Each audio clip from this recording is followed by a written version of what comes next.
네, 안녕하세요. 안상규입니다. 예, 오늘 또 여러분들과 같이 함께 또 이렇게 성경을 바르게 읽도록 돕는 자료를 살펴보도록 하겠습니다. 지난 시간에 이어서 메시아 역사학자들과 고고학자들이 말하는 메시아 이야기를 좀 여러분들과 같이 한번 살펴볼 것입니다. 우리가 아마도 지난 시간에 어디까지 했죠? 원래 오늘 예수는 누구인가? 예수는 거기부터인가요? 자, 역사학자들이 말하는 예수는 누구인가? 예, 한번 좀 봅시다. 자, 그 역사학자들이 왜 자꾸 마가를 언급하냐면은요, 마태는 누구에게 글을 썼죠? 유대인에게 글을 썼어요.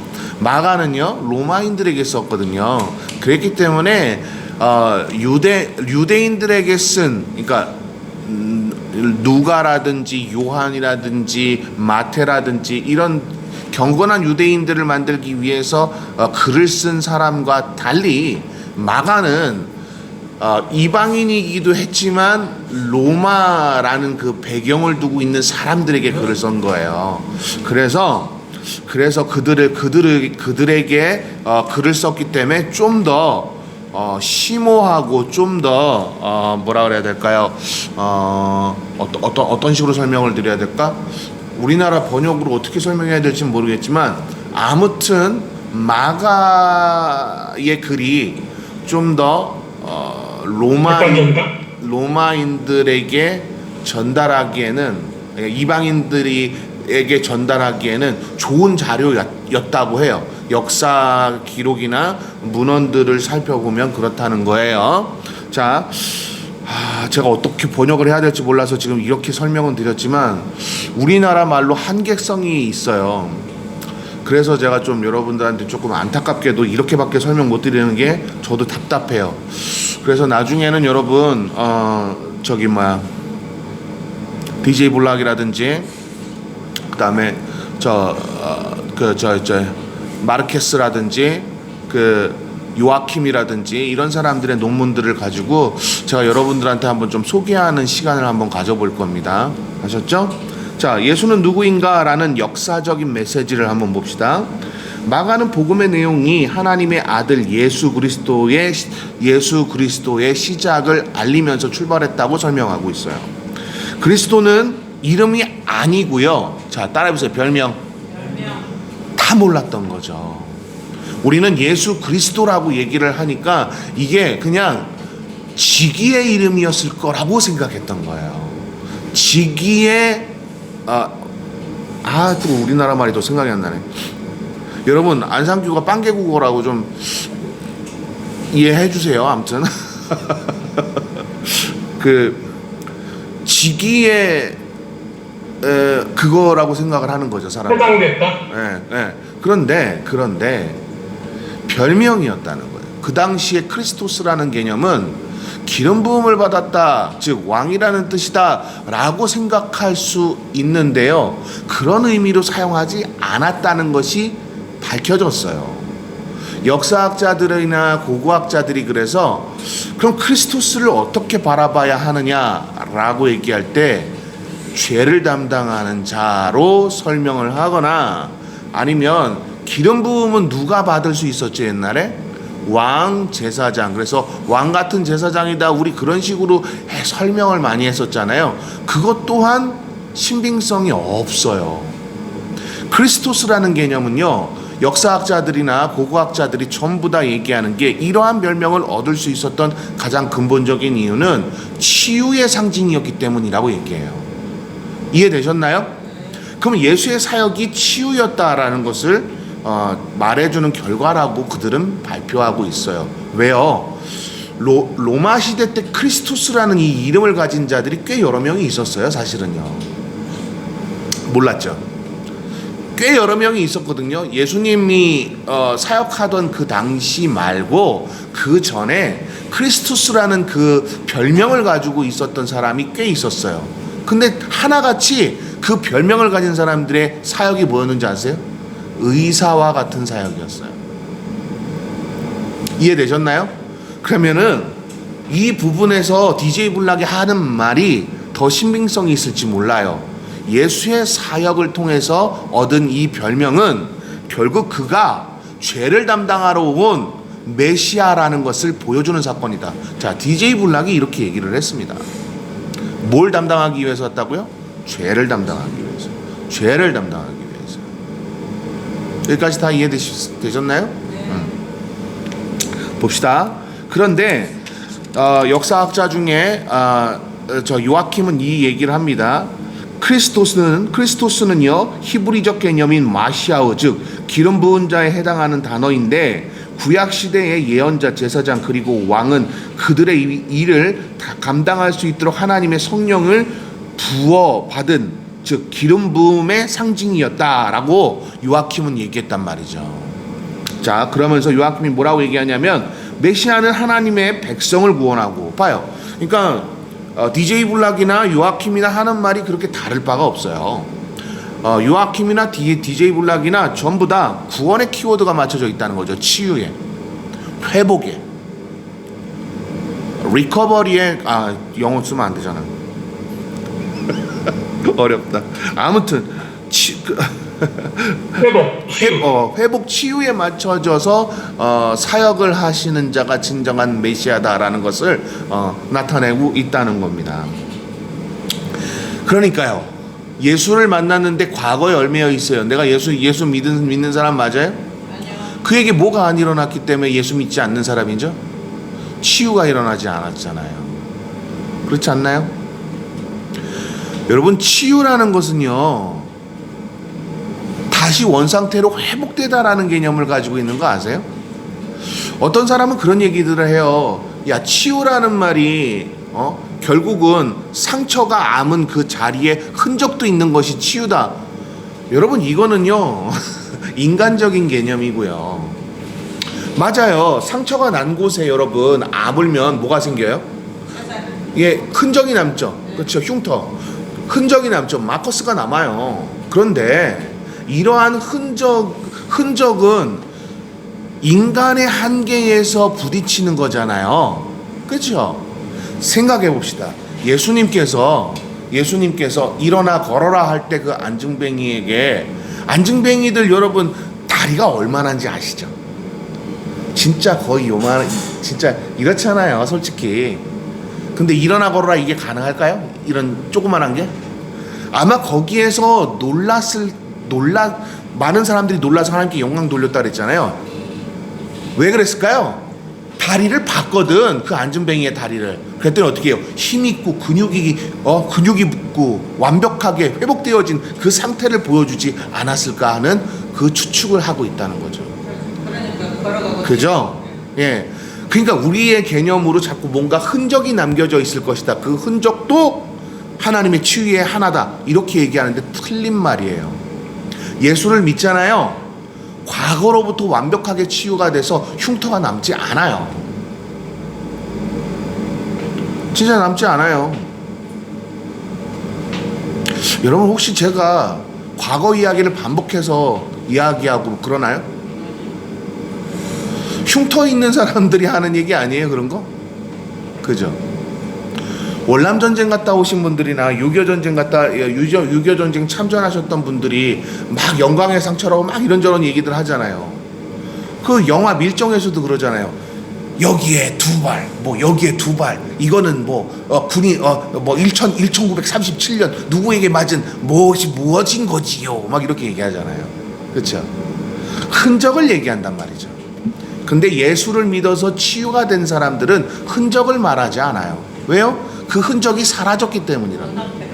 이해되셨죠? 자, DJ 블락이나 요아킴이 하는 말은 바로 그러한 완벽한 회복을 얘기하는 거예요. 됐나요?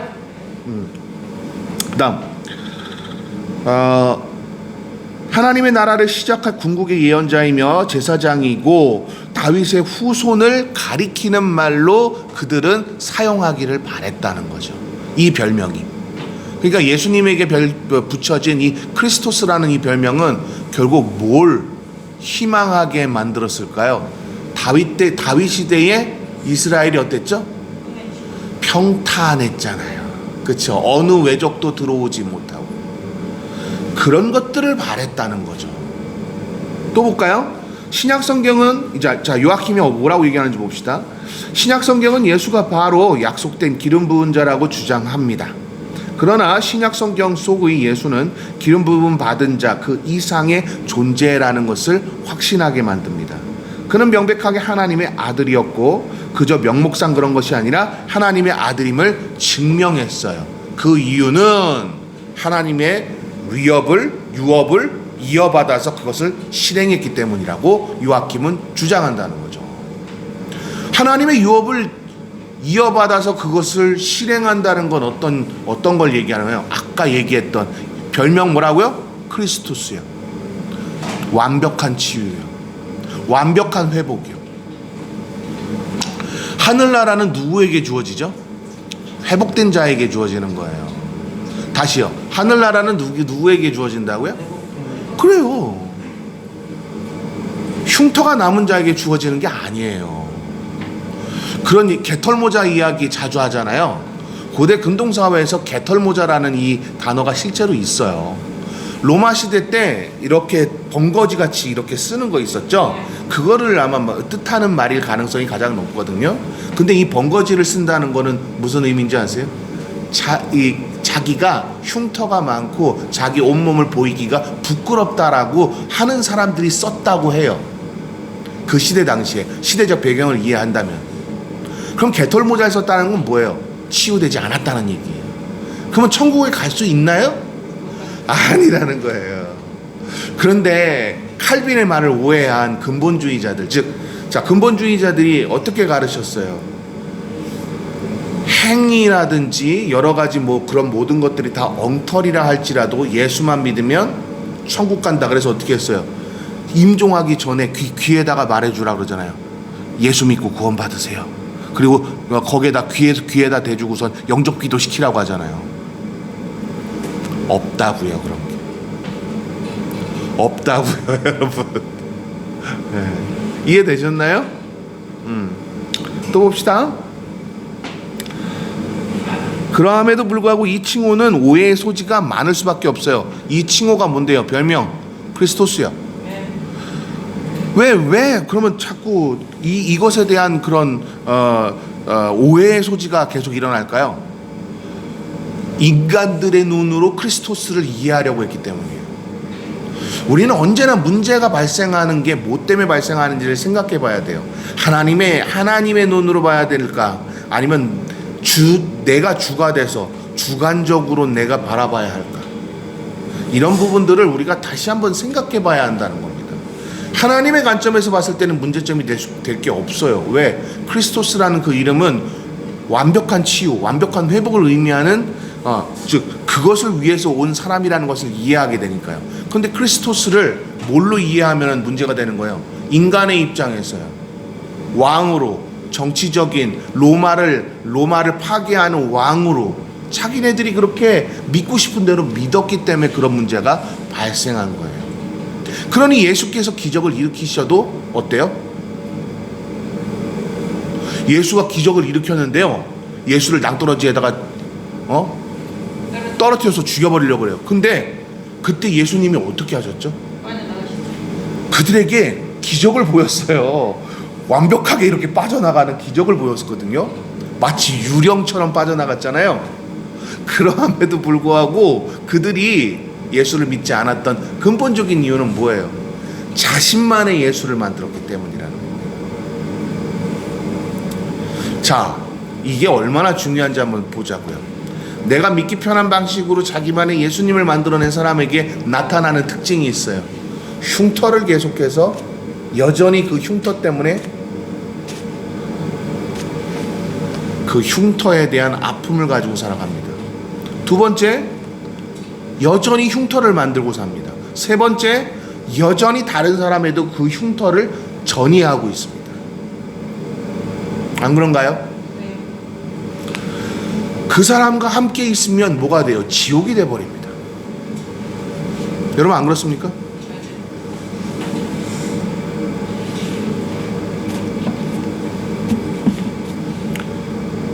애들이 아빠랑 같이 있는 걸 되게 싫어하는 요즘 가정이 그렇대요.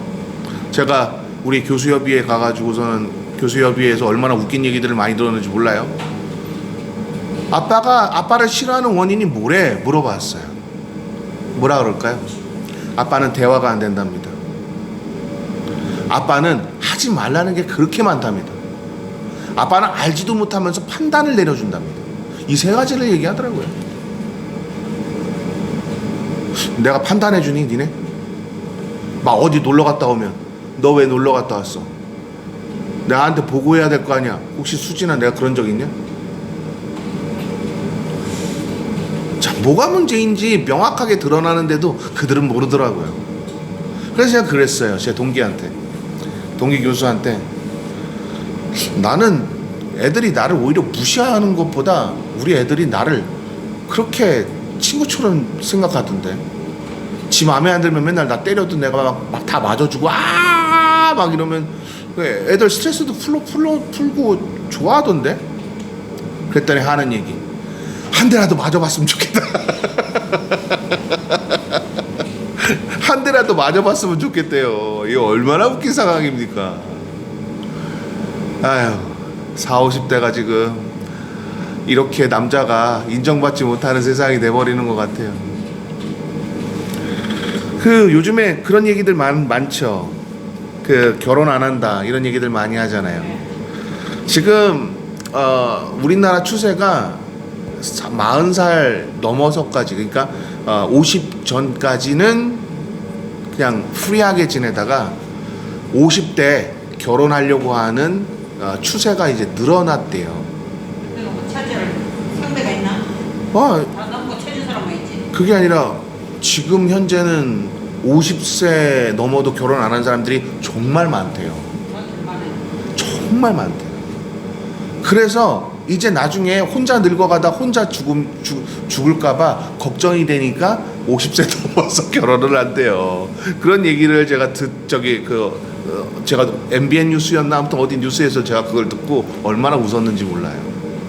자, 이 얘기를 왜 했냐면요, 가정 이야기를 좀 하려고 해요. 가정의 출발이 도대체 어디서부터이냐라고 얘기를 한다면, 여러분, 크리스토스라는 이 별명이 붙여진 예수 그리스도의 이 별명처럼 가정은요, 회복으로부터 출발해야 한다는 거예요. 무슨 얘기냐고요? 하나님의 가정이 된다는 것, 하나님의 사역을 이끌어가는 거라고 하거든요. 그러면 내가 만나는 사람은 어떠해야 할까요? 그렇죠. 회복된 사람들끼리 만나야 그 회복이 점점 어떻게 될까요? 사람들한테 이렇게 많이 전이시켜줄 수 있다는 거죠. 바로 그 얘기를 하고 있는 거예요. 여기까지 다 이해되셨죠? 네. 오케이. 자, 또 보자고요. 칼빈이 뭐라고 얘기했는지. 자, 그래서 예수는 자신의 일컫는 전혀 다른 칭호를 만들어내셨다. 물론 용례를 찾아볼 수 없는 칭호는 아니었는데 그것은 뭐라고요? 인자였다. 사람의 아들이라는 겸손한 표현도 있지만 이게 뭘 얘기하는지 한번 보자고요. 인자는 다니엘의 환상에 등장하는 사람이 돼 사람보다 훨씬 뛰어난 그분에게 하나님의 나라가 주어지게끔 하는 존재라는 거죠. 와우, 역시 칼빈. 이러니 제가 칼빈을 좋아하지 않을 수가 없죠. 여러분, 안상규만큼 칼빈 좋아하는 사람 있나? 아무튼 뭐 있을 거예요. 존 칼빈의 그 종교개혁 정신이 저를 완전히 매료시켰어요. 저의 지탱하는 그 모든 힘의 원천이라고 해도 다를 바가 없을 거예요. 왜? 그 종교개혁 정신만 있으면 완벽한 목회를 이뤄나갈 수가 있어요. 이런 얘기들을 합니다. 당회장 목사라는 말, 여러분 어떤 것을 근거로 해서 당회장 목사라는 말이 있죠? 사자 목사라는 말 어디서 근거해서 사자 목사가 있죠? 여러분, 교회에는요 그런 목사는 없어요. 교회는요 담임 목사만 있는 거예요. 담임 목사만. 부교육자라는 말이 도대체 어디서 등장한 말이죠? 영어로 얘기하면 주니어 혹은 서브라는 단어를 쓰겠죠. 주니어 파스tor, 주니어 미니스터, 뭐 이런 단어를 쓰겠죠. 이런 말이 없거든요. 미국에서는 그런 단어를 사용하지를 않아요. 그렇다고 영어권에 넘어가서 영국에 넘어가서 이 단어를 이해를 시키려고 주니어 미니스터라는 단어를 써도 무슨 뜻인지 그들이 못 알아들어요. Have you heard of junior minister라고 물어보잖아요. 그러면 걔네들 못 알아먹어요. 이게 부교육자라는 말이 도대체 어디서 등장한 거예요? 우리 교회엔 부교육자가 있나요? 아니 지금 우리 같이 심무하고 있는 목사님들 다 제 대학원 제 제자들 아닙니까? 그렇잖아요. 그런데 제가 이분들한테 뭐라고 얘기하죠?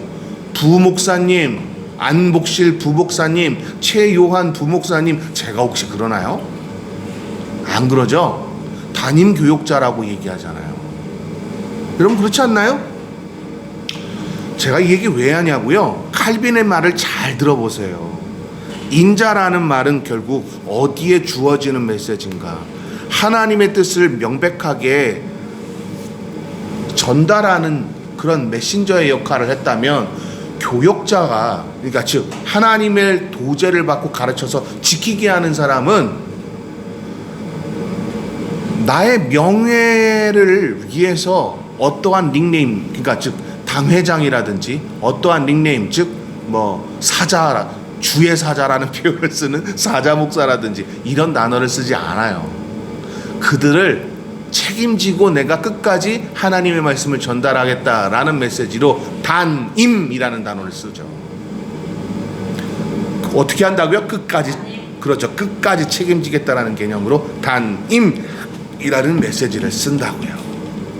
자, 그리고 나머지는 여러분 요아킴이 역사 이야기는 여기에다가 제가 요아킴부터 여러 고고학자 역사학자들이 예수를 증거하는 메시지들 제가 이렇게 다 해놨어요. 제가 이렇게 다 해놨거든요. 이건 여러분 그냥 여러분 읽어보셔도 전혀 문제가 없어요. 이건 역사가들과 고고학자들이 예수 그리스도가 확실히 메시아라는 것을 전달하고 있기 때문에 이 내용은 여기까지, 자, 몇 페이지까지죠? 109페이지까지 제가 역사가들과 고고학자들이 이렇게 지금 해놓은 거를 제가 다 설명을 해놨으니까 요거는 그냥 여러분이 읽어보셔도 무방합니다. 됐나요? 네. 자, 오늘은 여기까지. 질문 있으십니까?